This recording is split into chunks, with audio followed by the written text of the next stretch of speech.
You see, the Quraysh are the custodians of Allah's house. So they're supposed to, and Ibrahim made dua to Allah that the people all over the world, their hearts should be softened towards this house. Okay? That the people's hearts should have this affinity towards Allah's house. And all believers know that they have that softness towards Allah's house. And if you've never been there, your heart desires to go there. You want to go to Hajj, you want to see Allah's house. But the people who are custodians of it should have the softest hearts. They should have the softest hearts. But the thing that makes your heart hard is worldly occupation. You're busy making a buck. You're busy trying to provide for your family, things like that. So you're so busy in dunya, you don't have time for worshipping Allah, and your hearts become hard. So Allah makes their life so easy, they don't have to do anything that the other tribes have to do. The other tribes barely survive. So if these people were a starving nation, then they would only be worried about food and protecting themselves, and they wouldn't have any time to worship Allah properly. So Allah got rid of their other concerns and gave them economic prosperity. So their minds would not be occupied with that stuff. Now they can concentrate on worshipping Allah. You know, there are two kinds of people that have that amass good wealth. People that make good money and have good salary. You can do two things.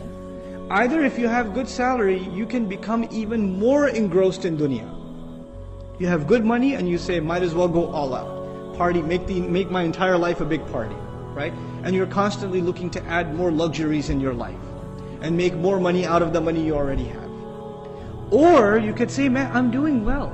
There's food on the table, there's a roof over my head, I'm doing well enough. So you know what I need to do? Now that my time is freed up from having to seek dunya, and Allah has provided me enough, I can take breaks and study Allah's deen and worship Him, and maybe take 10 days off and make i'tikaf in Ramadan. Because even if I don't make that extra bonus money, there's still enough in the house. We're doing okay. So I can take some extra time out. I can do some extra worship to Allah subhanahu wa ta'ala. And no one should do that more than the custodians of Allah's house, is the essential argument. You know, this came to mind. I don't mean to knock on physicians or anything, so don't take this personally if you're a physician.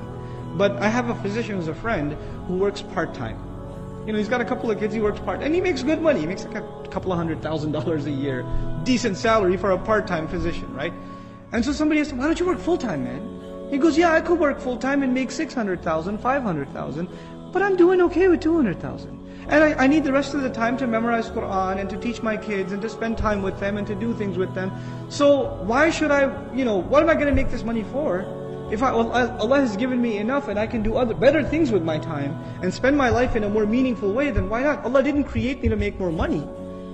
He created me for another purpose. So if I can survive doing less and do more meaningful things, why not? What a beautiful answer. Because you know what I find? People who do make a lot of money, you know what ends up being sacrificed? The family.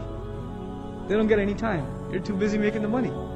You're too busy going out and, doing the overtime, and then sacrificing the vacation, and by the time you come home, the kids are already asleep.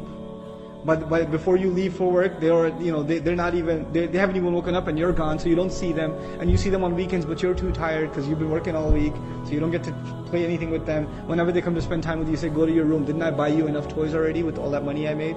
So go, you spend time with those toys, right? And these kids are completely distanced from you. They don't have anything to do with you except your money. And by the time they get older and they're independent, and then you have a little bit of time, you've retired, or you want to spend some time with them, and you say, talk to me, son, for a little bit. They say, I gotta go, Dad, I don't have time. What you did to them when they were little, they're doing to you when they get older, and you're shocked. And then you come to the Imam of the Masjid, brother, my son doesn't talk to me. I don't know what to do. My daughter doesn't even look at me.